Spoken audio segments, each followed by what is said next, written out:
অপরিকল্পিত নগরায়ন, জলাশয় ভরাট, গাছপালা কাটা সহ পরিবেশ দূষণের কারণে তাপমাত্রা বাড়ছে বলে জানিয়েছে বাংলাদেশ পরিবেশ আন্দোলন বাপা। তাদের মতে রাজনৈতিক সদিচ্ছা ও সঠিক নীতিমালা বাস্তবায়ন না হলে তাপমাত্রা হ্রাস ও পরিবেশ দূষণ রোধ করা সম্ভব নয়।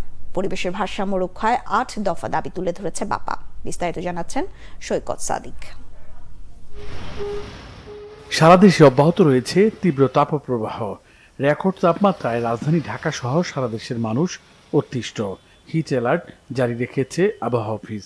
এমন পরিস্থিতিতে বুধবার ঢাকা রিপোর্টার্স ইউনিটি মিলনায়তনে সংবাদ সম্মেলন করে বাংলাদেশ পরিবেশ আন্দোলন বাপা। বুয়েটে একটি সমীক্ষায় বলছে ঢাকা শহরে সবুজের পরিমাণ গত এক দশকে প্রায় ৮% কমেছে। পরিবেশবাদীরা বলেন, বিশ্বজুড়ে জলবায়ু পরিবর্তনের পাশাপাশি ঢাকা সহ সারা দেশে অপরিকল্পিত নগরায়ন হচ্ছে। জলাশয় ভরাট, ব্যক্তি ও পুঁজিকেন্দ্রিক মানসিকতার কারণে ধ্বংস করে ফেলা হচ্ছে রাজধানী। পরিবেশ দূষণের কারণে কমে যাচ্ছে মানুষের গড়ায়ু।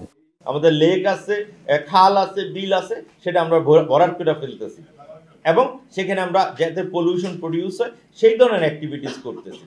শুধু যে এন্টি ন্যাচারাল অ্যাক্টিভিটিস আমরা এখানেই করতেছি তাও না। আজকের এই পরিণতির জন্য ৩টা জিনিস দায়ী।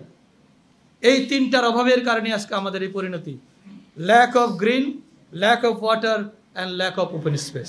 দেশের বনায়ন অনেক কমে গেছে উল্লেখ করে উদ্বেগ প্রকাশ করেন বক্তারা। তীব্র তাপদাহ মোকাবেলা ও পরিবেশের ভারসাম্য রক্ষায় ৮ দফা দাবি তুলে ধরা হয় সংবাদ সম্মেলনে।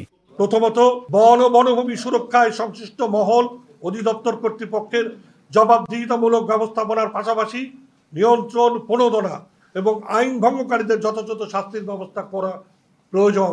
২, সিটি কর্পোরেশন সড়ক ব্যবস্থাপনার সাথে সংশ্লিষ্ট সংস্থাগুলো নির্বিচারে বৃক্ষ নিধনের যে মহোৎসব করছেন, সেই পথভ্রষ্ট সম্প্রসারণ উন্নয়ন বন্ধ করতে হবে। এখনই তাপমাত্রা নিয়ন্ত্রণে যথাযথ পরিকল্পনা নিতে না পারলে ভবিষ্যতে তাপপ্রবাহ আরও দীর্ঘ সময় অব্যাহত থাকার আশঙ্কা পরিবেশবাদীদের। সৈকত সাদিক, বাংলা ভিশন, ঢাকা।